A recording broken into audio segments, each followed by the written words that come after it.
I want to welcome you to the Ask Jeff YouTube channel. Here's today's question. Is there a biblical basis for the concept of the prosperity gospel? Now, allow me to define the prosperity gospel, and then I may answer the question a little differently than you expect. The prosperity gospel is the idea that if we are in a right relationship with the Lord, if we are in a good or a proper standing with Him, that we shall benefit from a material perspective. In other words, we will have health and favor therein. We will have wealth. Oftentimes, prosperity gospel is called the health and wealth gospel. That basically sickness is not a means of our life, and poverty rarely, if ever, occurs. Now, you would expect me naturally, as a preacher of the gospel of Jesus Christ, to say this does not exist because the Bible, particularly in the New Testament, says that if we take up our cross and follow Him, being Jesus Christ, there is no promise of earthly materialistic gain and prosperity anywhere in the gospel account. However, you do find it all throughout the Old Testament.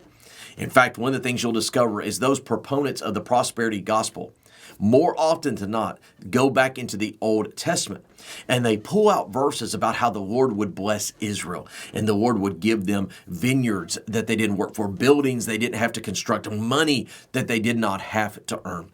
And the thing that I want you to hear is that throughout the Old Testament, the physical entity of whom we know as the people of Israel, if they were in a right relationship with God, if they were in favor with Him, they did receive material blessings. But think about it. Their spiritual expression of faith was very physical. There were physical sacrifices, physical offerings. They were physically offering something up to the Lord, giving and sacrificing, and then He returned as a sign of favor with material and health blessings.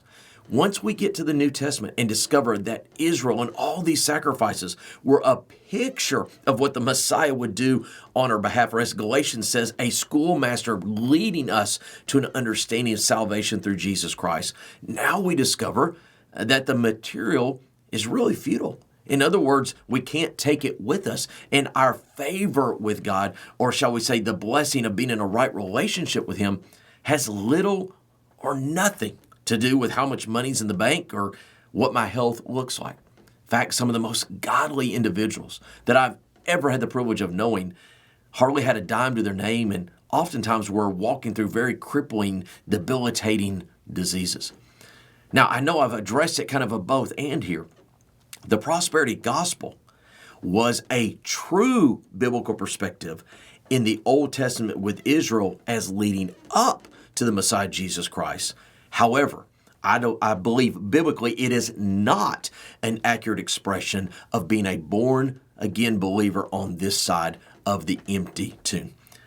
Prosperity in spirit, but not in material items, is what we know as the true gospel of Jesus Christ in this day and in this age. Great question. If you have one, send it to AskJeff.net. Maybe your question will be tomorrow's.